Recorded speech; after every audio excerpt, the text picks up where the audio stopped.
চা গার্ডেনে solar panel করা এটা একান্তভাবে দরকার বলে আমি মনে করি। কারণ এই সোলার প্যানেলের মাধ্যমে বিদ্যুৎ উৎপাদন এবং সরবরাহ করে যার যার নিজের এলাকায় সেটা করা। কারণ সোলার প্যানেল বসালে আমরা এটা কিন্তু পরিষ্কার করতে হয়, সেটা কোনো একটা অসুবিধার ব্যাপার না।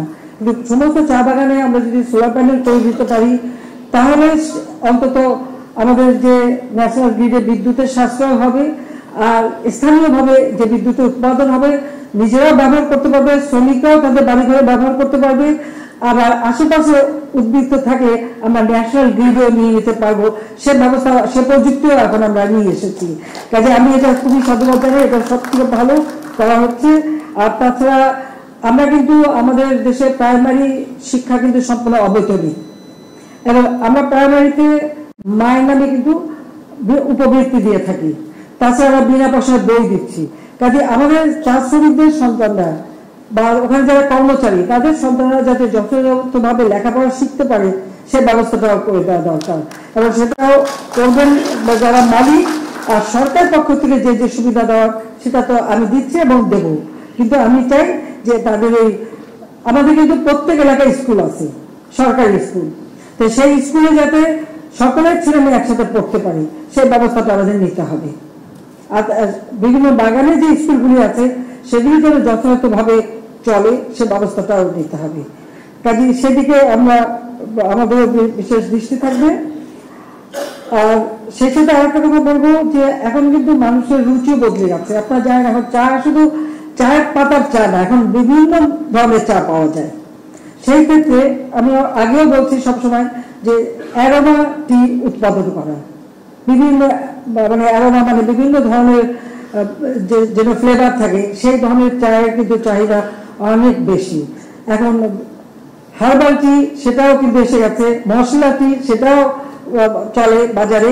তো এই চা উৎপাদনের সাথে সাথে এই দিকটাও যদি নজর দেওয়া যায়, অর্থাৎ যেমন এখন তুলসী পাতা ব্যবহার হয়, নানা ধরনের ঔষধি পাতা ব্যবহার হয়, বিভিন্ন ধরনের ফুল, জেসমিন টি সেটাও তো খুব বাজারজাত হয়।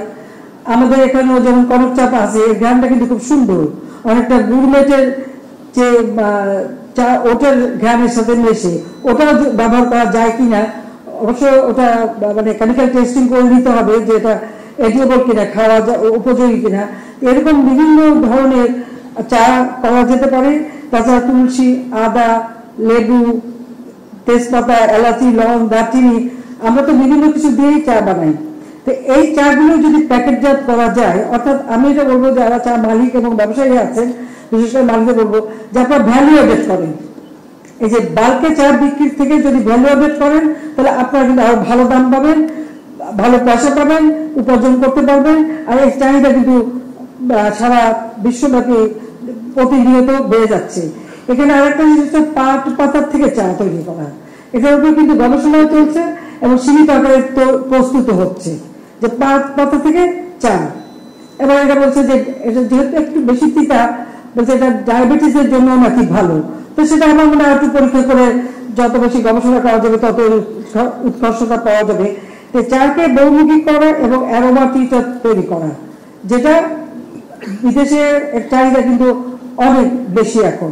তো সেটাই আমার মনে হয় আমাদের নজর দেওয়া দরকার, যে আমরা ওই শুধু চার পাতা বাল্কে বিক্রি না করে আমরা এটাকে ভ্যালু এডেড করে সেটা আমরা রপ্তানি করবো, তাতে আমাদের লাভে আমাদের বৈদেশিক মুদ্রাও অর্জন হবে, আর যারা এখন ব্যবসা করেন তাদেরও ভালো একটা উপার্জনের সুবিধা হয়ে যাবে, সেটাই আমরা চাই।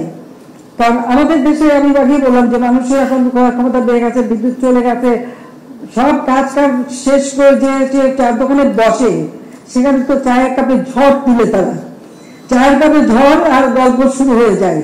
সেখানে রাজা উজির মারা থেকে শুরু করে সব ধরনের আলোচনা, এবং রাজনীতিতে আমাদের একেবারে গ্রামের অংশ খুব সচেতন, কোনটা ভালো কোনটা মন্দ কোনটা কি একেবারে রিজার্ভ কি আছে তার থেকে শুরু করে বিদেশে কোথায় কি হচ্ছে সব খবর কিন্তু তারা রাখে। আপনার যদি গ্রামের কোনো মানুষের গল্প শুনেন আপনি অবাক হয়ে যাবেন যে যত গল্প আমরা নিজেরাও রাখি না তারা রাখে সব খবর।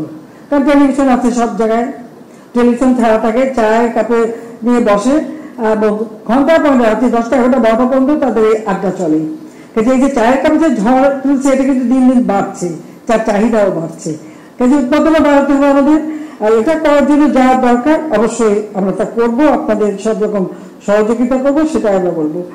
আর আমি আবারও বলবো যে আমাদের আপনারা যারা মালিকরা আছেন দয়া করে আপনাদের শ্রমিকদের দিকে একটু বিশেষ করে নজর দেবেন। আর আমাদের পক্ষ থেকে যা করে আমি তো করবো। প্রায় 1,45,000 শ্রমিক কাজ করে এবং এর সঙ্গে আরো সংশ্লিষ্ট অনেকেই আছে, কাজে তাদের জীবন মান উন্নয়ন করা, তাদের আর্থিক দিকটা দেখা, তাদের ছেলেমেয়েদের ভবিষ্যৎটা দেখা, এটা কিন্তু যার যার দায়িত্ব। অন্তত অভিভাবকের মতো আপনারা তাদেরকে দেখবেন, সেটাই আমরা চাই।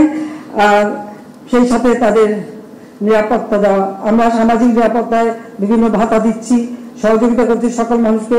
ইনশাল্লাহ বাংলাদেশে আমি বলেছি যে মুজিব বর্ষে আমাদের সিদ্ধান্ত একটি মানুষও ভূমি গৃহহীন থাকবে না। এবং আমরা আপনারা জানেন যে বিনা পয়সা আমরা 2 কাঠা জমি, সেখানে একটি ঘর, 2টি কামরা, একটা স্যানিটারি ল্যাট্রিন, রান্নার জায়গা এবং সব রকমের ব্যবস্থা আমরা কিন্তু সাধারণ মানুষের জন্য করেছি। সাথে আমরা ঋণও দিচ্ছি, যাতে একেবারে বিনা জামানতে বিনা সুদে ঋণ দিয়ে ট্রেনিং দিয়ে তারা যেন নিজেরা কাজ করে খেতে পারে, সেই ব্যবস্থাটা আমরা করে দিচ্ছি। সেইভাবে আমাদের কোনো কেউই বাদ যাবে না।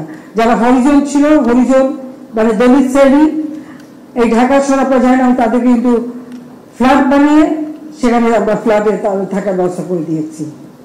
বস্তিবাসী যারা তাদের জন্য ফ্ল্যাট করে দিচ্ছি। এখন ইতিমধ্যে 300 পরিবারকে তুলে দিয়েছে এবং পর্যায়ক্রমে সবাই থাকবে। বস্তিতে যে ভাড়া দিয়ে থাকে সেইভাবেই ভাড়া দিয়ে থাকবে, কিন্তু তারা ফ্ল্যাটে থাকবে। খালি বড় লোকরা থাকবে তা না, তারা আমার গরিবরা যারা তারাও থাকবে, সেই ব্যবস্থাটা করেছি, আমি তো করে দিচ্ছি। সেভাবেই আমি চাই আমাদের চা শ্রমিকদের জন্য সে আবাসন সুবিধা থেকে শুরু করে সব ধরনের সুযোগ যাতে তারা পায়, সেই ব্যবস্থাটা আপনারা করবেন। আর আমাদের যেটা জাতীয়ভাবে আমরা যেটা করি, সামাজিক নিরাপত্তা কর্মসূচির আওতায়ও আমরা এদের অনেকেই সেই সুযোগটা পাবে। তাছাড়া আমরা তখন একটা আপনারা জানেন যে সার্বজনীন পেনশন স্কিম করে দিয়েছি। এই পেনশন স্কিমে যারা যুক্ত হবে একটা পর্যায়ে যে তারা কিন্তু অনেক টাকা পাবেন, যে যেভাবে এখানে টাকা রাখবেন সেইভাবে পরবর্তী যখন কোনো কাজ করতে পারবে না তখন সেই পেনশন স্কিম থেকে কিন্তু আপনারা নিজেরা টাকা তুলে নিজেদের জীবন জীবিকা চালাতে পারবেন। কাজে সেদিকেও আমরা দৃষ্টি দিচ্ছি যে সার্বজনীন পেনশন স্কিমে সব যুক্ত হয়ে গেলে পরে তখন আর ভবিষ্যৎ নিয়ে কারো দুশ্চিন্তা থাকবে না। শুধু আমরা সামাজিক ভাতা দিয়ে চালাতে চাই না, এটা একটা নিজস্ব একটা আয়ের ব্যবস্থা যাতে হয়, তার জন্যই এই সার্বজনীন পেনশন স্কিমটা আমরা করে দিয়েছি। যাক, আমি আর সময় না নিয়ে এটু বলবো যে চা শিল্পে বাংলাদেশের মানে অগ্রযাত্রায় বাংলাদেশ চা বোর্ড এবং এর অংশীদার হিসেবে চা বাগানের মালিক, ক্ষুদ্র আয়তন চা বাগান মালিক, শ্রমিক, চা উৎপাদনকারী, চা প্যাকেজিং, বিপণন কোম্পানি, চা শিল্প সংশ্লিষ্ট বিভিন্ন প্রতিষ্ঠান তাদের নিজ নিজ কর্মকাণ্ডের মাধ্যমে জাতীয় অর্থনীতিতে গুরুত্বপূর্ণ অবদান রেখে যাচ্ছেন।